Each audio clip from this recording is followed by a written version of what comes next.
হে প্রিয় মুসলিম ভাই সকল,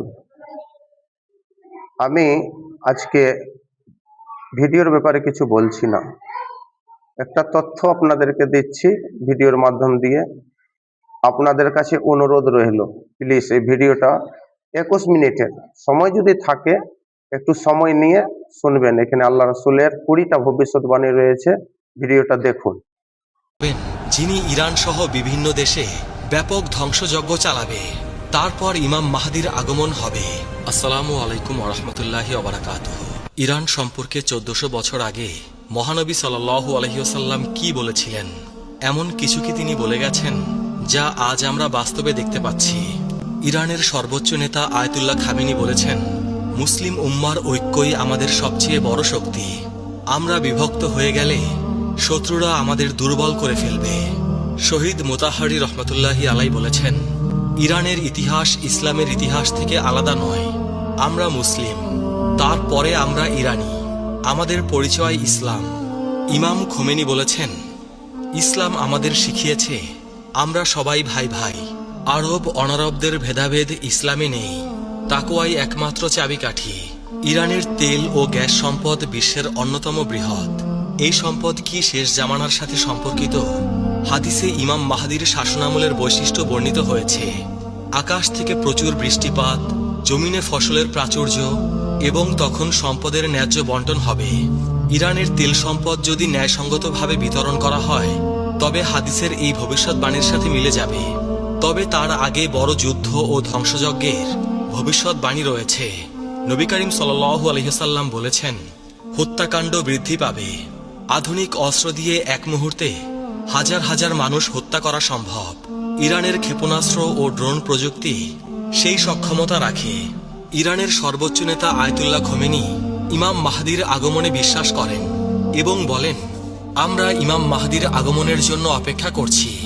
তার আগমনের পূর্বে আমাদের দায়িত্ব হলো ইসলামী সমাজ গঠন করা। ইরান আজ বিশ্বের অন্যতম প্রধান ইসলামী দেশ।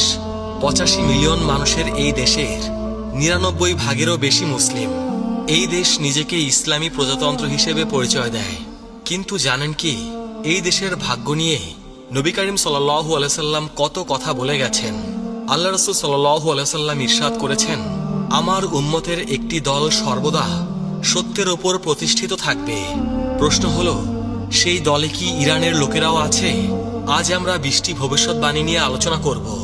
কিছু হাদিস আপনাকে শিহরিত করবে, কিছু আপনাকে ভাবিয়ে তুলবে, আর কিছু আপনার ঈমানকে শক্তিশালী করবে।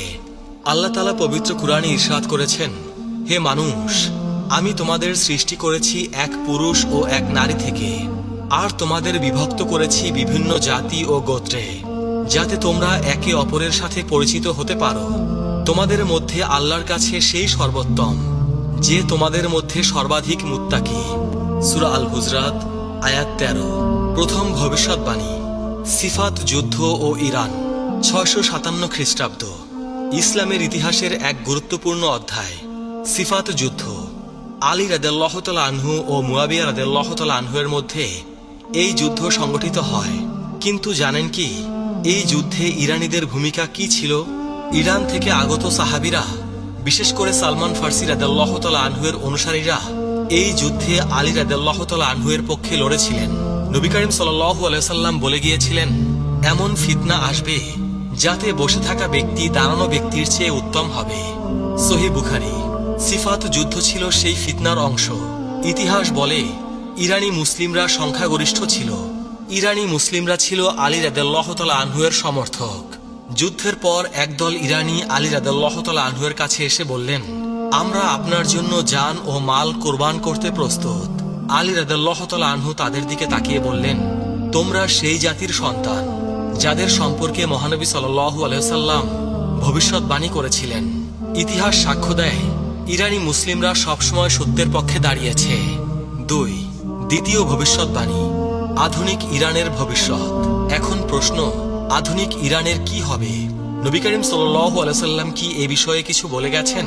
হয়তো সরাসরি বলেননি, কিন্তু একটি হাদিসে তিনি বলেছেন, আল্লাহ এই উম্মতের জন্য প্রতি 100 বছর পর এমন কাউকে পাঠাবেন যারা তাদের ধর্মকে সংস্কার করবে। আবু দাউদ। 1979 সালে ইরানে যে ইসলামী বিপ্লব ঘটেছিল, এই বিপ্লব কি মহানবী সাল্লাল্লাহু আলাইহি সাল্লামের সেই হাদিসের উদাহরণ? অনেক বিশ্লেষক মনে করেন এই বিপ্লব বিশ্বব্যাপী ইসলামী জাগরণের সূচনা করেছিল। আজকের ইরান একটি ইসলামী প্রজাতন্ত্র। ইরানের সর্বোচ্চ নেতা আয়াতুল্লাহ খামেনি। ইরানের পারমাণবিক কর্মসূচি আন্তর্জাতিক বিতর্কের কেন্দ্র। নবী করিম সাল্লাল্লাহু আলাইহি সাল্লাম আরও বলেছেন, শীঘ্রই বিভিন্ন জাতি তোমাদের বিরুদ্ধে একত্রিত হবে, যেমন খাদ্যের পাত্রের দিকে খাদকরা একত্রিত হয়। আবু দাউদ। ইরানের বিরুদ্ধে পাশ্চাত্যের নিষেধাজ্ঞা, ইসরায়েলের সাথে সংঘাত, এসব কি এই হাদিসের বাস্তবায়ন? এসব সম্ভবত এই হাদিসেরই বাস্তবায়ন। তৃতীয় ভবিষ্যৎবাণী, ইরানে ইসলামের বিস্তার। নবী করিম সাল্লাল্লাহু আলাইহি সাল্লাম বলেছেন, এই দিন সেখানে পৌঁছাবে যেখানে রাত ও দিন পৌঁছায়।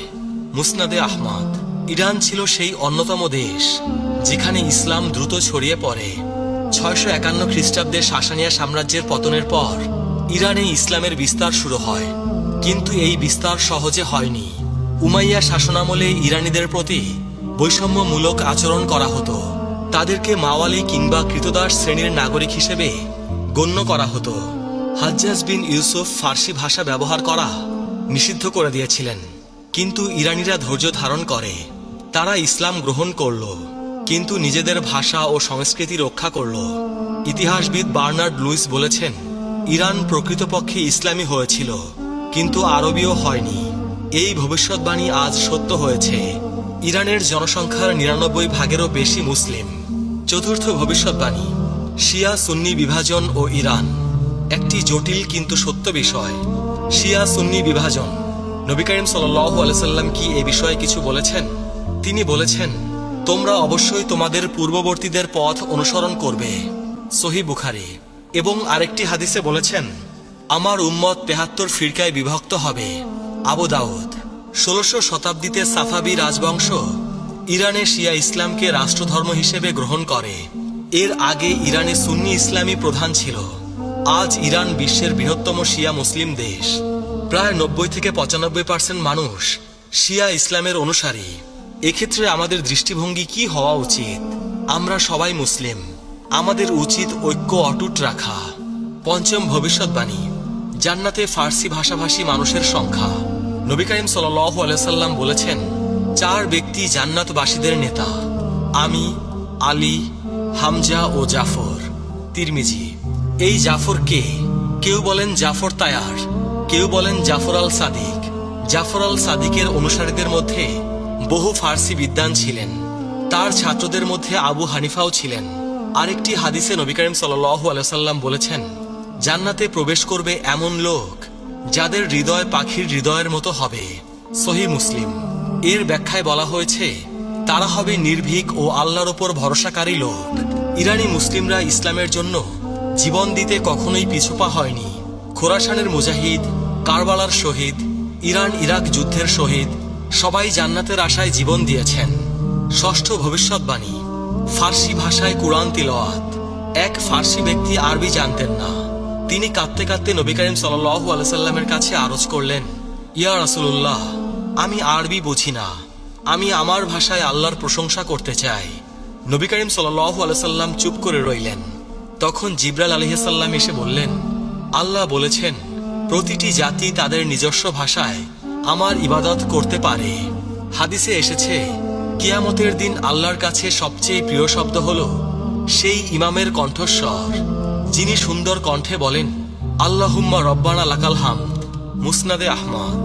ইতিহাস বলে, ইসলামের 2য় শতাব্দীতে ফার্সি ভাষায় কুরআনের অনুবাদ ও তাফসির রচিত হতে শুরু করে।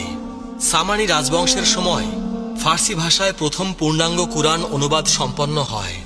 সপ্তম ভবিষ্যৎবাণী, ফার্সি বিদ্বানদের আবির্ভাব।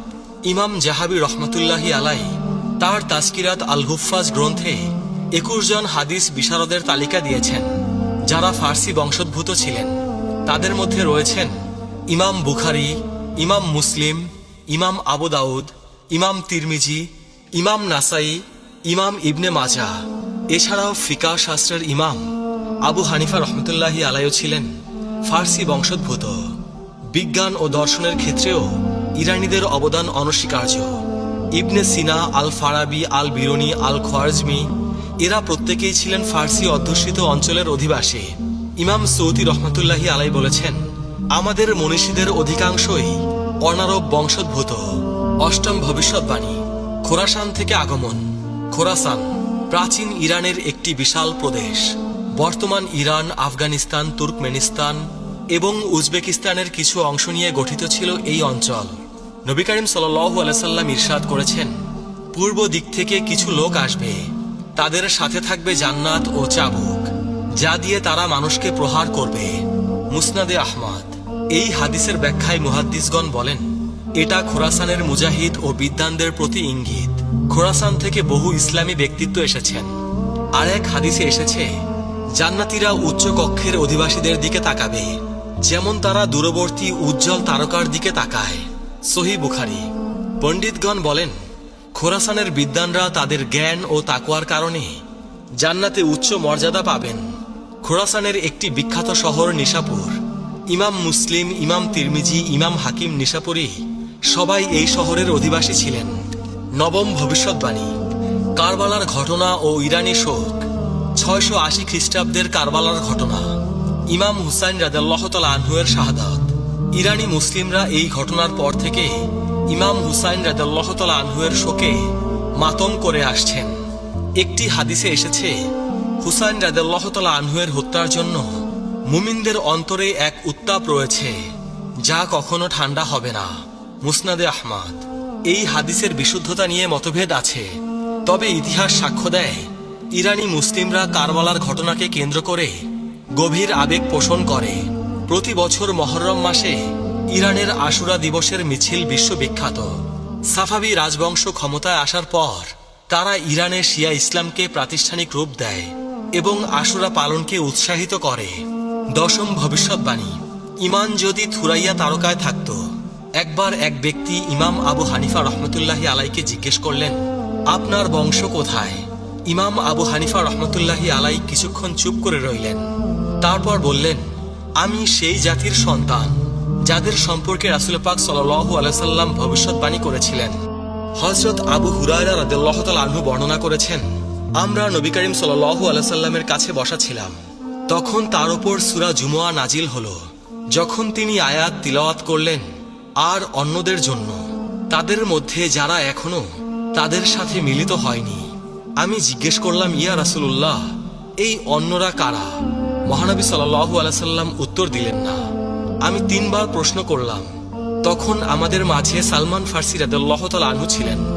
রাসূল পাক সাল্লাল্লাহু আলাইহি সাল্লাম তার হাত সালমানের ওপর রাখলেন এবং বললেন, যদি ঈমান থুরাইয়া তারকায়ও থাকতো, তাহলে পারস্যের অধিবাসীদের মধ্য থেকে কিছু মানুষ সেই ঈমান অর্জন করত।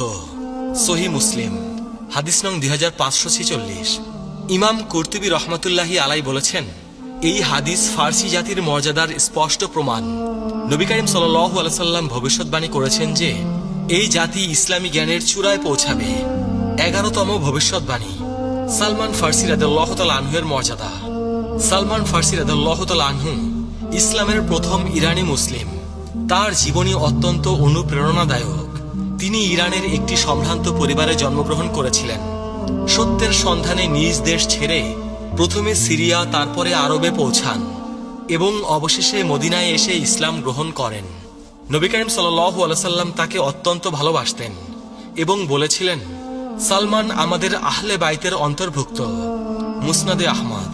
সালমান রাদিয়াল্লাহু তাআলা আনহু এর মাধ্যমেই পারস্য সম্পর্কে নবী করিম সাল্লাল্লাহু আলাইহি সাল্লামের প্রথম ভবিষ্যৎবাণী প্রকাশ পায়। তার হাত ধরে বহু ইরানি ইসলামের ছায়ায় এসেছিলেন। ভবিষ্যৎবাণী 12। সূরা জুমুয়ার আয়াত ও ফার্সিদের আগমন। সূরা জুমুয়ায় আল্লাহ পাক ইরশাদ করেছেন, তিনি উম্মীদের মাঝে তাদের মধ্য থেকে একজন রাসূল পাঠিয়েছেন, যিনি তাদের মাঝে তার আয়াত তিলাওয়াত করেন, তাদের পবিত্র করেন এবং তাদের কিতাব ও হিকমত শিক্ষা দেন, যদিও তারা আগে স্পষ্ট বিভ্রান্তিতে ছিল। আর অন্যদের জন্যও পাঠিয়েছেন, তাদের মধ্যে যারা এখনো তাদের সাথে মিলিত হয়নি। আর তিনি পরাক্রমশালী, প্রজ্ঞাময়। সূরা আল জুমুয়া আয়াত 2 থেকে 3। এই আয়াত নাজিলের পর সাহাবীরা জিজ্ঞেস করলেন, এই অন্যরা কারা? রাসূল পাক সাল্লাল্লাহু আলাইহি সাল্লাম সালমান ফার্সির দিকে ইশারা করে বললেন, যদি ঈমান থুরাইয়া তারকায়ও থাকত তবে এই লোকেরা তা অর্জন করত। ইমাম তাবারি রহমতুল্লাহি আলাই বলেন, এই অন্যরা বলতে সমস্ত অনারবকে বোঝানো হয়েছে, অর্থাৎ যারা আরব নয়, বিশেষ করে ফার্সিদের। 13তম ভবিষ্যৎবাণী, খোরাসান থেকে কালো পতাকা। এবার আমরা শেষ সময়ের আলামত নিয়ে আলোচনা করব। নবী করিম সাল্লাল্লাহু আলাইহি সাল্লাম ইরশাদ করেছেন, খোরাসান থেকে কালো পতাকা বের হবে, তোমরা সাহায্য প্রাপ্ত হবে, এদের সাহায্য ফিরিয়ে দেওয়া হবে না। মুসনাদে আহমদ। এই কালো পতাকাধারী বাহিনী ইমাম মাহদির আগমনের পূর্বে বের হবে এবং সুফিয়ানি বাহিনীর সাথে যুদ্ধ করবে। তাদের নেতা হবে শুয়াইব ইবনে সালেহ। বর্তমান বিশ্বের ঘটনা প্রবাহ এই হাদিসের সাথে সাদৃশ্যপূর্ণ। গাজা, ইরান, সিরিয়া, লেবানন এসব স্থানের ঘটনা এই ভবিষ্যৎবাণীর কথা মনে করিয়ে দেয়। 14তম ভবিষ্যৎবাণী, ইমাম মাহদির আগমন ও ইরান। নবী করিম সাল্লাল্লাহু আলাইহি সাল্লাম ইরশাদ করেছেন, যদি দুনিয়ার একদিনও অবশিষ্ট থাকে তবে আল্লাহ সেই দিনকে দীর্ঘ করবেন যতক্ষণ না তিনি আমার পরিবারের একজন লোককে পাঠান, যার নাম আমার নামের মতো, যার পিতার নাম আমার পিতার নামের মতো। আবু দাউদ। ইতিহাসবিদগণ বলেন, ইমাম মাহদির আগমনের সময় ইরানের লোকেরা গুরুত্বপূর্ণ ভূমিকা রাখবে। শিয়া বিশ্বাস অনুযায়ী ইমাম মাহদি হলেন 12তম ইমাম, যিনি 941 খ্রিস্টাব্দে গায়েব হয়ে যান। তবে এই বিশ্বাসটি সহিহ নয়।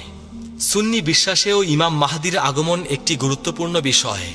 15তম ভবিষ্যৎবাণী, সুফিয়ানি ও ইরান।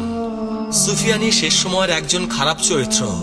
নবী করিম সাল্লাল্লাহু আলাইহি সাল্লাম বলেছেন, পূর্ব দিক থেকে আমার পরিবারের একজন লোক বের হবে, যাকে সুফিয়ানি বলা হয়। মুসনাদে আহমদ। সুফিয়ানি সম্পর্কে হাদিসে আরো বলা হয়েছে, সুফিয়ানি বের হবে এবং 33 মাস পৃথিবী শাসন করবে। মুসনাদে আহমদ। এই সময়ে তিনি ইরান সহ বিভিন্ন দেশে ব্যাপক ধ্বংসযজ্ঞ চালাবেন।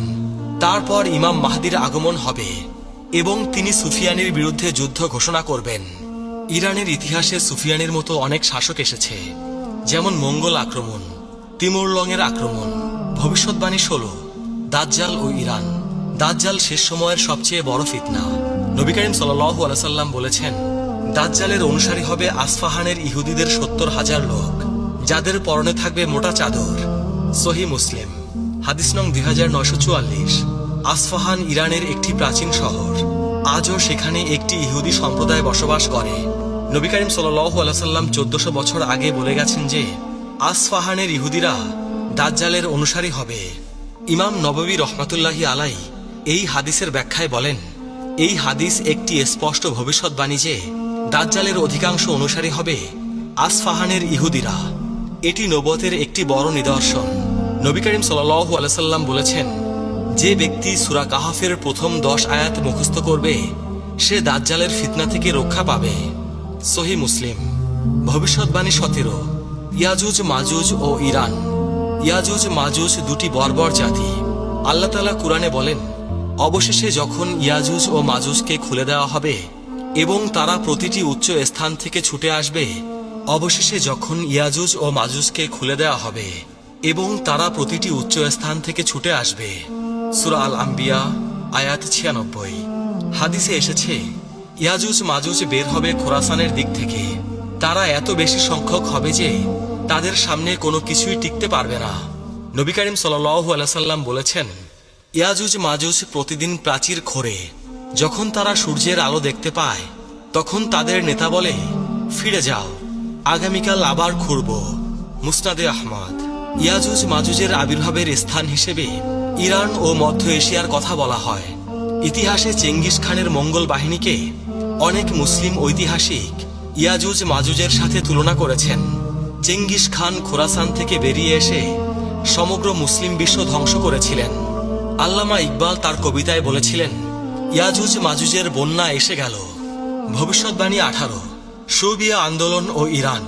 শৌবিয়া আন্দোলন 8ম-9ম শতাব্দীর একটি সাংস্কৃতিক আন্দোলন, যা আরব ও অনারবদের মধ্যে সমতা দাবি করে।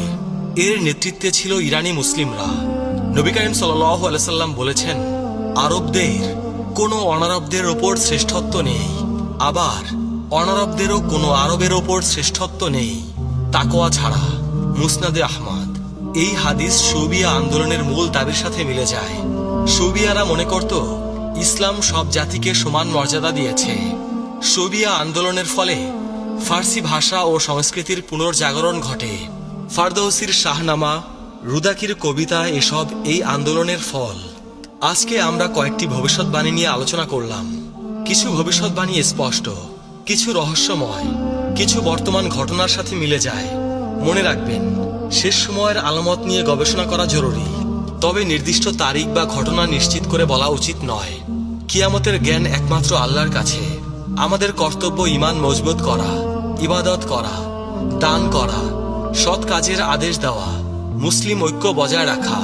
নবী করিম সাল্লাল্লাহু আলাইহি সাল্লাম বলেছেন, মুসলিম মুসলিমের ভাই, সে তার উপর অত্যাচার করে না এবং তাকে অসহায় অবস্থায় ছেড়ে যায় না। সুতরাং ইরানের মুসলিমরা আমাদের ভাই। আমরা তাদের জন্য দোয়া করব, তাদের পাশে দাঁড়াবো এবং শেষ সময়ের সবচেয়ে বড় ফিতনা দাজ্জাল থেকে বাঁচতে আমরা দোয়া পড়ব।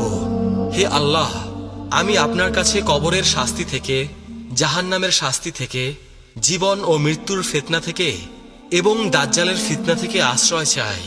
আল্লাহ আমাদের সবাইকে হেদায়েত দান করুন। ইমাম মাহদির আগমনের সময় আমাদেরকে সত্যের পথে অবিচল রাখুন। দাজ্জালের ফিতনা থেকে আমাদেরকে রক্ষা করুন। আমাদের কবরকে জান্নাতের বাগানে পরিণত করুন।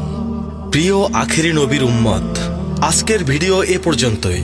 সবাই ভালো থাকবেন। আল্লাহ রাব্বুল আলামিন আমাদের সবাইকে হেদায়েত দান করুন। আমিন।